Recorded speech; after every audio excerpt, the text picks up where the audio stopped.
Gum ഗണപതയേ നമഃ. ഓം some Saraswati നമഃ. പ്രിയപ്പെട്ടവരെ നമസ്കാരം.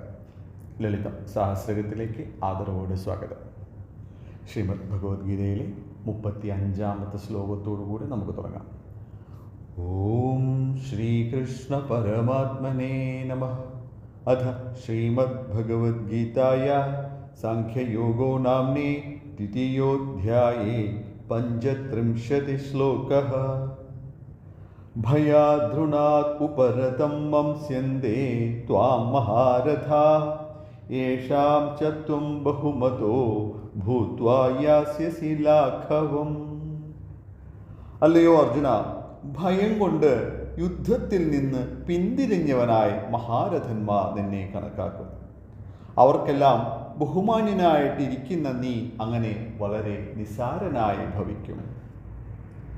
നാമത്തിലേക്ക് പോകാം. നാമം 479. വദനൈക സമന്വിത. വദനം ഒന്നിനാൽ സമ്യക്കായിട്ട് അന്വിതയായിരിക്കുന്നത് ഏതൊരു ദേവിയാണോ ആ ദേവിയെ വദനൈക സമന്വിത എന്ന് വിശേഷിപ്പിക്കാം. വദന, ഏക, സമ, അന്യുത, ഇങ്ങനെയുള്ള 4 വാക്കുകളാണ് വദനൈക സമന്വിത. ഒരേ ഒരു മുഖത്താൽ അവിഭാജ്യമായിട്ടുള്ളവൾ, ഒരേ ഒരു മുൻവശമുള്ളവൾ, ഒറ്റ ആവരണത്താൽ പൂർണ്ണയായിട്ടുള്ളവൾ, പുരോഗതിയെ സ്വയം യോജിപ്പിച്ചിട്ടുള്ളവൾ, ഒറ്റ സംസാര രീതിയെ സ്വായത്തമാക്കിയിട്ടുള്ളവൾ, അങ്ങനെ നിരവധി അർത്ഥതലങ്ങളുണ്ട്.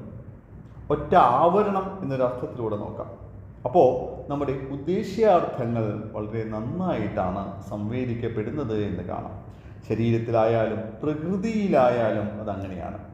ശരീരത്തിലൂടെ നോക്കുമ്പോൾ സപ്തധാതുക്കളിൽ ഒന്നായ രസത്തെപ്പറ്റിയാണ് നമ്മുടെ നാമവിവരണങ്ങൾ ഇപ്പോൾ പോയിക്കൊണ്ടേയിരിക്കുന്നത്. ഇനി 484-ാമത്തെ നാമം, അതായത് ഡാകിനീശ്വരി വരെ രസം എന്ന ധാതുവിനെ കുറിച്ച് തന്നെയാണ്.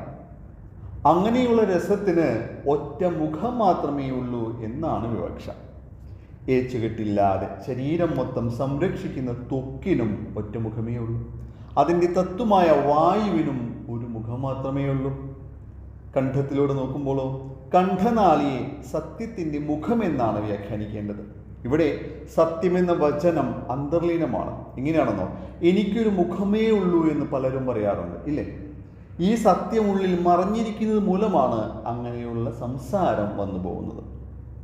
നേരത്തെ പ്രസ്താവിച്ചതുപോലെ ചുറ്റുപാടുകളും സാഹചര്യങ്ങളും ആ പ്രകൃതത്തെ മറക്കുകയാണ്. അല്ലെങ്കിൽ അതിൽ വിലീനമായിട്ടുള്ളത് മൂലം നമ്മൾ ആ സഹജതയിൽ നിന്ന് അകന്നകന്ന് പോകുകയാണ് എന്ന് പറയാം.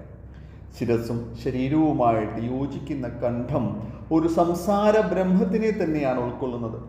ഓരോ കണ്ഠത്തിനും അവിഭാജ്യമായ ഒരു സംസാര രീതിയാണുള്ളത്. ഉച്ചാരണത്തിലും പ്രയോഗത്തിലുമാണ് അത് അധിഷ്ഠിതമായിട്ടിരിക്കുന്നത്. ഒന്നിൽ നിന്ന് ഏതൊരു രീതിയിലും ഭിന്നമാണ് മറ്റൊന്ന്. ചില സംസാരങ്ങൾ നമുക്ക് ഒന്നുപോലെ തോന്നാമെങ്കിലും ആധികാരികമായിട്ട് വിശകലനം ചെയ്യുകയാണെങ്കിൽ അതിൻ്റെ വ്യത്യാസമുള്ളതാണെന്ന് തീർച്ചയായിട്ടും മനസ്സിലാവും.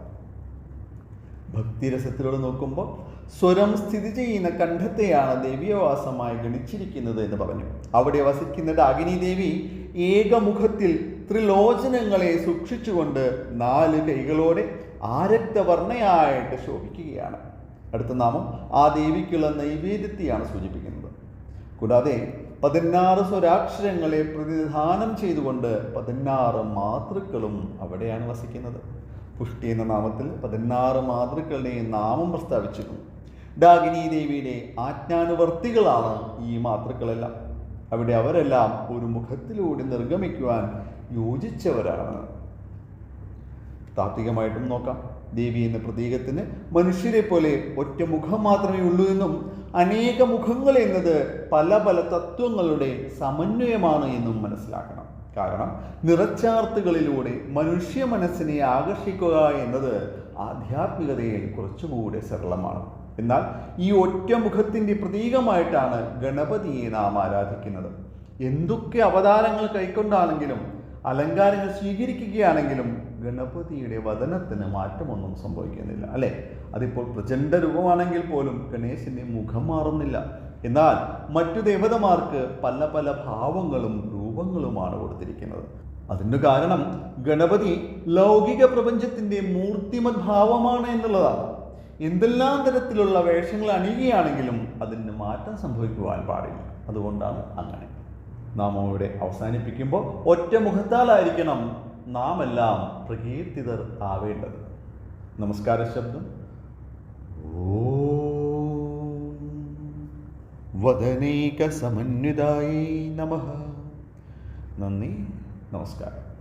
സർവം ജഗദംബാർപ്പണമസ്തു. അന്യഥാ ശരണം നാസ്തി. ത്വമേവ ശരണം മമ.